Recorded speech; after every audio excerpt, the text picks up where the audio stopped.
मित्र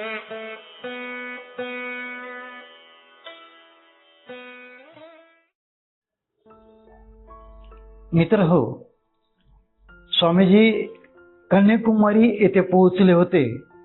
त्याआधी ते त्रिवेंद्रम आणि मलबार येथे गेले होते.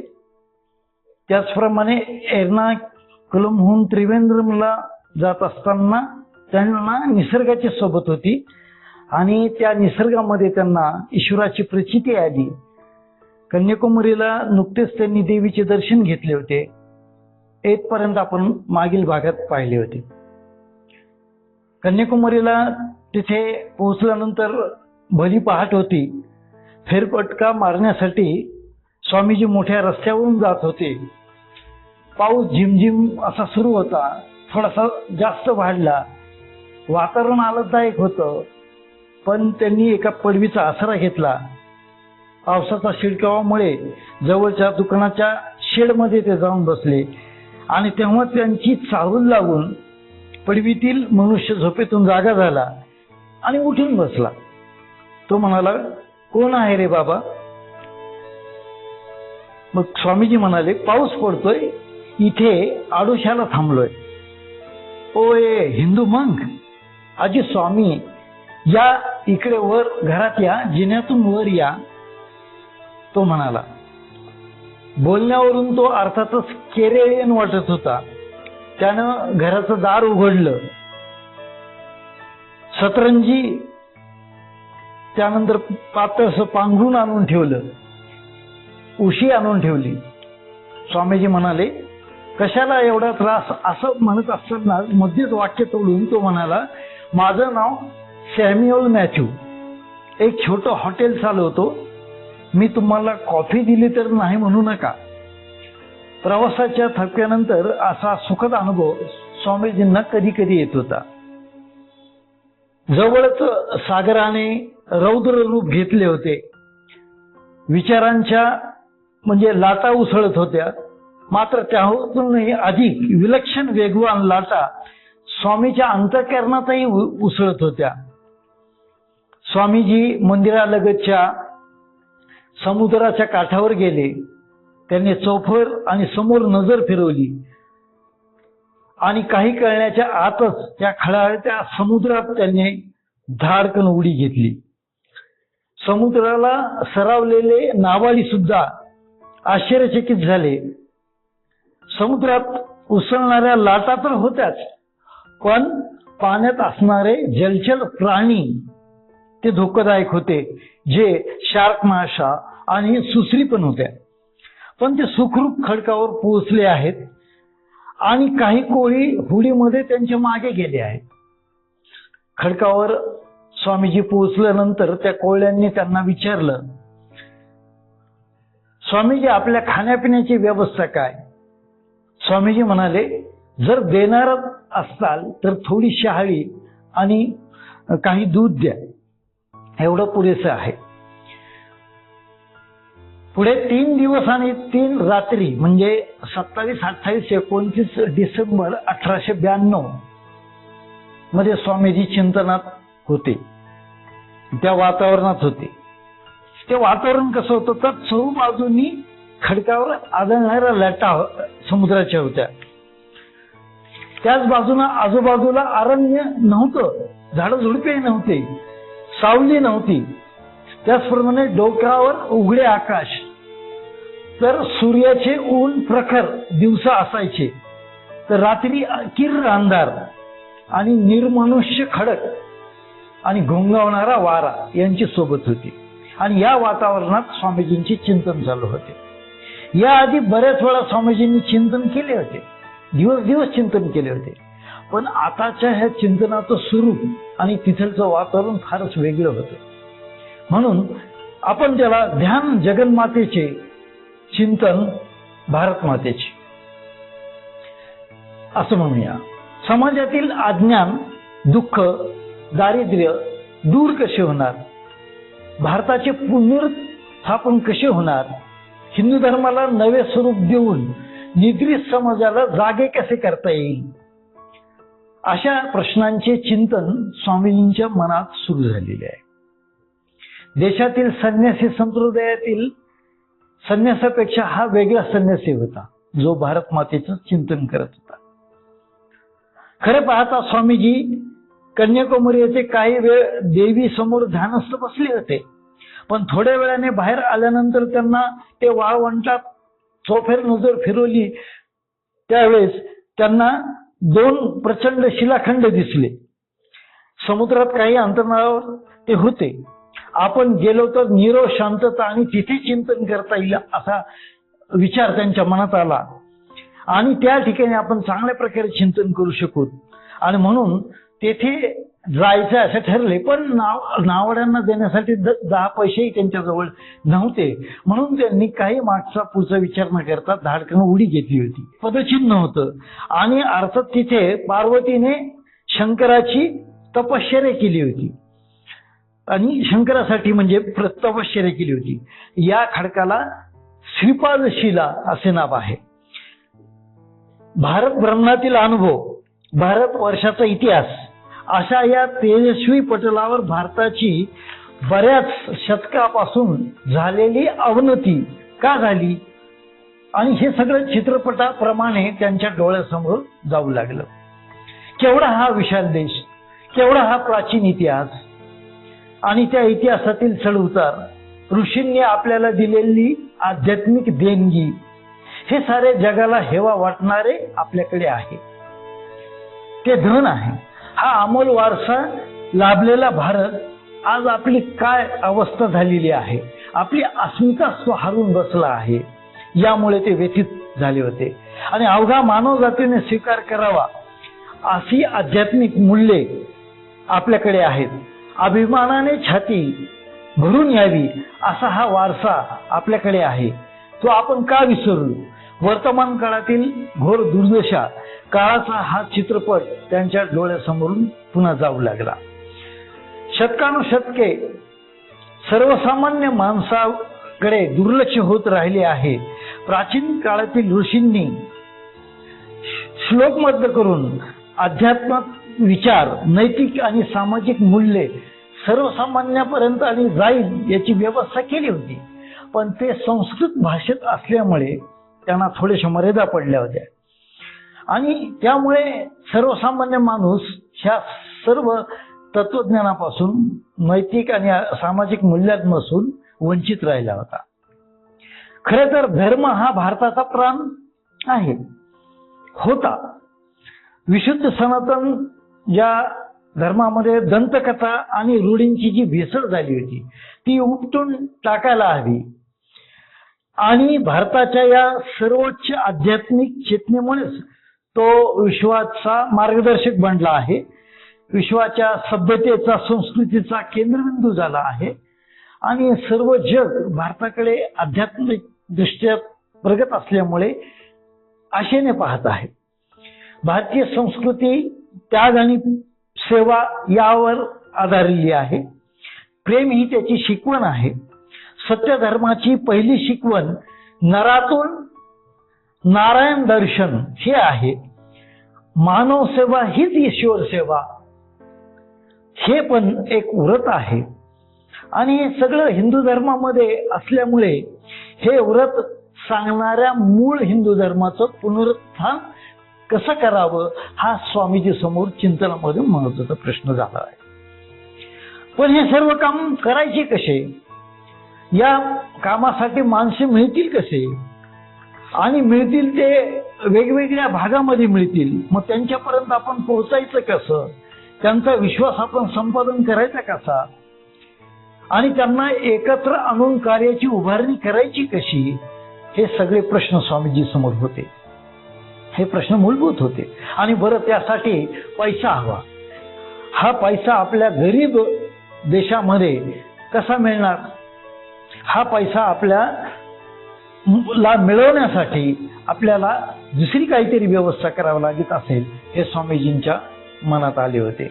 आणि जी माणसे संस्थानिक राजे धनवंत आहेत पण ते पैसा देतील याची खात्री नव्हती. अमेरिकेत सर्व धर्म परिषद त्या काळातच लगेच भरणार होती. त्या निमित्ताने तिकडे जावे आणि भारताच्या आध्यात्मिक तत्वांचा तिथे प्रसार करावा आणि त्यांच्याकडून आपण पैसा गोळा करावा, त्याचप्रमाणे त्यांच्याकडे असणारे विज्ञान आणि तंत्रज्ञान आपल्या देशात द्यावे आणि आपल्या देशाची पण भौतिक प्रगती करावी, असा स्वामीजींचा विचार होता. आणि त्या आधारावर भारतात कार्याची उभारणी करावी, त्यासाठी एक मोठी संघटना आवश्यक आहे. त्यासाठी स्वामीजींचं महत्वपूर्ण पाऊल पुढे पडणार होते. या निर्णयावर स्वामीजी आले होते, पण जे ध्येय आहे ते ध्येय काही सहज साध्य नाही, त्यासाठी बरंच काही प्रयत्न करावे लागतील याची स्वामीजींना जाणीव होती. त्यासाठी त्यागही करावा लागणार होता.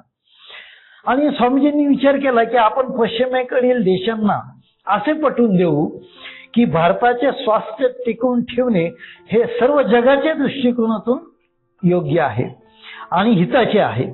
भौतिकवादी राक्षसाच्या मगरमिठीतून आपल्याला आध्यात्मिक संस्कृतीची आवश्यकता आहे. त्याची जोपासना करायची असेल तर भारत देश हा जिवंत राहिला पाहिजे.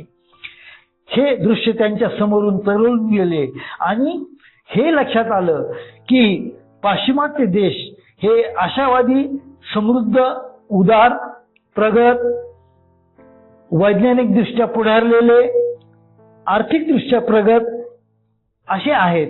म्हणून अमेरिका आणि युरोप खंडात जाण्याचा मानस त्यांनी पक्का केला. अर्थात स्वामीजी जवळ तपश्चर्या, आत्मसंयमन, ज्ञान याद्वारे फार मोठी प्रगल्भता निर्माण झाली होती. म्हणजे ते जगाच्या पाठीवर कुठे जरी गेले असते तरी त्यांना आध्यात्मिक अधिष्ठान प्राप्त झाल्यामुळे त्यांचे मन प्रगल्भ झाले होते. मित्रांनो, स्वामीजींना ईश्वर ध्यानामध्ये मग्न होण्याची आणि निर्विकल्प समाधी घेण्याची इच्छा त्यांनी रामकृष्णाजवळ म्हणजे गुरुजवळ व्यक्त केली होती, वारंवार केली होती. त्यावेळेस नरेंद्र या काळात किंवा विवेकानंद या काळात सुद्धा त्यांनी ती इच्छा प्रकट केली होती. त्यासाठी त्यांनी काही धडपड आणि प्रयत्नही केले होते. पण रामकृष्णांच्या सफलतेने किंवा त्यांनी मुद्दामहून विवेकानंदांना अशी निर्विकल्प समाधी दिली नाही, कारण त्यांनी चावी स्वतःजवळ ठेवली आणि त्यांच्या म्हणण्यानुसार मायाचा सागर नरेन तुला एकट्याला पार करायचा नाही तर जगाला ते पार करण्यासाठी सहाय्य करायचे आहे, त्याचे सामर्थ्य मी तुला देईन, असं त्यांनी बोलून दाखवलं होतं. मित्रांनो, निवृत्तीचे ओढ असलेले स्वामीजी गुरूंच्या आज्ञेचे पालन तर करीतच होते आणि त्यांच्या आदेशाचे पालन करत होते. पण आता मात्र साधनेच्या काळात त्यांना राहिलेली देशप्रेमाची भावना तीव्रतेने जागी झाली होती. माता शारदा देवीचा आशीर्वाद घेण्यासाठी स्वामीजीच्या मनात भारत भ्रमणाच्या काळातील अनुभव जागेले होते. त्या संबंधीची गोष्ट मला आठवली म्हणून या ठिकाणी सांगतो की ज्यावेळेस स्वामीजी भारत भ्रमणासाठी भारतामध्ये परिक्रमा करायला निघालेले होते त्यावेळेस परवानगी घेण्यासाठी, रामकृष्ण त्या काळात नव्हते परंतु शारदा मातेची परवानगी घेण्यासाठी ते त्यांच्या मठामध्ये गेले. त्या ठिकाणी स्वामीजींनी नमस्कार केला आणि माते, मी आता भारत भ्रमणासाठी जातो, मला गुरूंची आज्ञा झाली आहे, असं तुम्ही मला आशीर्वाद द्या अशी प्रार्थना केली. तर ते म्हणे ते ठीक आहे, तू भारत भ्रमणाला जाणार पण ती समोर सुरा आहे तो मला दे. तर नरेन त्यावेळेस नरेन म्हणजे त्या काळातील ज्याची अवस्था नरेनची होती म्हणून नरेन तिथे गेला, सुरा दिला. सुरा देताना स्वामी माताजींजवळ दिला आणि तो उभा राहिला आणि तो म्हणे की माताजी, तुम्ही माझी कोणतीच परीक्षा घेतली नाहीये आणि तुम्ही मला भारत भ्रमणाला जायची परवानगी पण द्यायला लागलात. तर ते म्हणे तो सुरा ज्यावेळेस घेत असताना, तू ज्यावेळेस देत होता सुरा त्यावेळेस ते सूर्याची धार तुझ्याकडे होती आणि मूठ माझ्याकडे होती. या साध्या साध्या गोष्टीवरून तुझी परीक्षा झाली आहे, आता तू भारत भ्रमणाला जाऊ शकतो. म्हणजे याचा अर्थ असेल की स्वामीजी स्वतःकडे दुःख घेणार आहेत, स्वतः निरीक्षण करणार आहेत आणि भारत भ्रमणासाठी पुढे जाणार आहेत. दुःखाची, स्वतःवर आलेल्या संकटाची ते पर्वा करणार नाहीत असा माताजींचा मानस होता आणि त्याप्रमाणे स्वामीजी परत पुढे भारत भ्रमणामध्ये गेलेले आहेत. पण दरम्यान त्यांचा विचार असा होता की सत्तांध सम्राट, धनाढ्य दांभिक जमीनदार, लोभी पुरोहित या अविचारी अशा लहरी माणसांचे सर्वसामान्य लोक कसे बळी पडतात याचं निरीक्षण त्यांनी या भारत भ्रमणाच्या काळामध्ये केलं आहे. त्याचप्रमाणे जुलूमशाही, दारिद्र्य, अज्ञान सर्वत्र कसे पसरलेले आहे आणि भारत देश कशा म्लान झालेला आहे.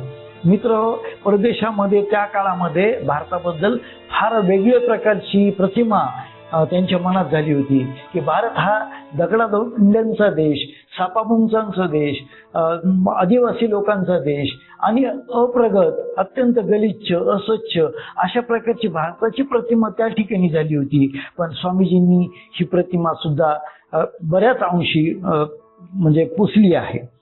स्वामी एके ठिकाणी लिहितात, बंधूंनो, आता मी संपूर्ण भारताची पदयात्रा करून आलो आहे, पण या यात्रेत जे दुःख, दारिद्र्य मी जनतेचे जे पाहिले त्यामुळे मी विदीर्ण होऊन गेलो आहे आणि मला अश्रू आवरत नाही. आणि जनतेच्या दारिद्र्याचे आणि दुःखाचे निवारण करण्यासाठी कोणता उपाय आहे याचा मला सतत माझ्या मनामध्ये तो प्रश्न येत आहे. आणि म्हणून त्यांना अध्यात्म सांगणे उपाशीपोटी हे मला योग्य वाटत नाही. कारण माझी अशी निश्चित धारणा झाली आहे, त्यासाठी मी गरीब जनतेचे दारिद्र्य दूर करण्यासाठी, पैसा उभारण्यासाठी अमेरिका आणि युरोप खंडात जात आहे. त्यानिमित्ताने शिकागो येथे भरणाऱ्या आगामी सर्व धर्म परिषदेत भाग घेण्याचा विचार मनात आला. तसेच या युरोप अमेरिका खंडातील लोकांची मने जातीपातीच्या संघर्षातून मुक्त झालेली आहे. तसेच या उदारमतवादी लोकांना सहाय्य सहजपणे ते आपल्याला करतील. भारतातील आध्यात्मिक मूल्य त्यांना सांगून, हिंदू धर्माचे ज्ञान त्यांना देऊन त्यांच्याकडून पैसा उभा करणे आणि त्यांच्याकडचं विज्ञान आणि तंत्रज्ञान आपल्या देशामध्ये आणणे, आपल्या देशामध्ये प्रगत विचार रुजवणे, अशा प्रकारचा एक मानस चिंतन झालं. आणि हिंदू धर्माचं पुनरुत्थान करणं हा भाग त्यांचा अत्यंत महत्वाचा होता.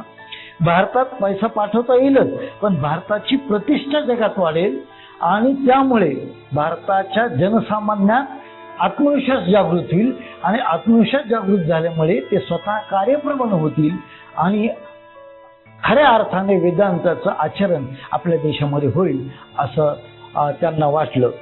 सर्वसामान्य लोकांना शिक्षण, आरोग्य, विज्ञान आणि जगण्यासाठी अन्न याची आज गरज आहे. त्यासाठी संपूर्ण वेळ देणारे, संसाराची बंधने नसणारे, स्वार्थ निरपेक्ष, बल्लंड स्नायू असणारे, कुशाग्र बुद्धी असणारे हजारो युवक माझ्या पाठीशी येतील काय, अशा प्रकारचा स्वामीजींच्या मनात विचार आता आणि येतील अशा प्रकारचा आत्मविश्वासही त्यांनी बोलून दाखवला आहे. या चिंतनावरच स्वामीजी खंडावरून पोहून परत काठावर आलेले आहेत आणि त्यांनी उत्तर दिशेने म्हणजे भारताच्या उत्तर दिशेने ते पुन्हा त्यांनी वाटचाल म्हणजे पायी वाटचाल सुरू केलेली आहे. या प्रसंगावर लिहिताना एक फ्रेंच लेखक रोमन रोला यांनी असे लिहिले आहे की स्वामीजी भारताचे एवढे सखोल चिंतन त्यांनी केले की स्वतः ते मूर्तिमंत भारतच झाले होते. मित्र हो, धन्यवाद. वंदे मातरम.